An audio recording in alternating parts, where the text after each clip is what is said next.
கொண்டு பார்க்கிறேன். இல்ல, உங்களுக்கு பின்னால வால் இருக்கு, அதான். அதுவா?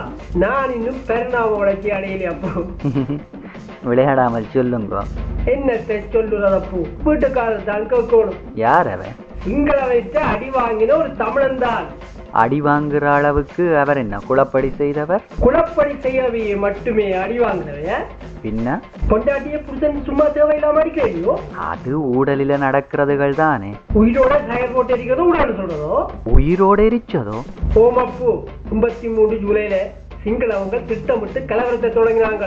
பிறகு என்ன? ஆயிரக்கணக்கில் தமிழரை கொடூரமா கொண்டு குவிச்சாங்க. அப்ப 83 தான் இந்த பிரச்சனைகள் தொடங்கினதோ? இல்லையப்போ 56, 58, 61, 74, 77, 56 என்ன நடந்தது? 180 பேரை கொண்டாங்க. அதோட தமிழ் எம்பிமாரையும் தாக்கினாங்க. என்னத்துக்காக? வேற என்னப்போ, எல்லாம் இனத்துவசம் தான். அப்ப 58 என்ன துவேசம் வந்ததா? பண்டார் நாயக்காண்ட சிங்களக்காடியன் தமிழரை எரிக்க என்ன ஊத்தினார்? அப்ப யாரு பத்த வச்சது? வேற யாரு? எல்லாம் சிங்கள அடியாக்கள் தான். இலங்கையில அரசாங்கம் நடந்ததோ இல்லாட்டி ரவுடிசம் நடந்ததோ? அது ஏன் கேட்கிறேன்? அப்ப சரி, நான் கேட்கல. இல்லையப்போ 61 சத்தியாகிரக தமிழங்களையும் தாக்கினவங்க. 74 எந்த கிரகத்துல இருந்த தமிழங்களை தாக்கினவங்க?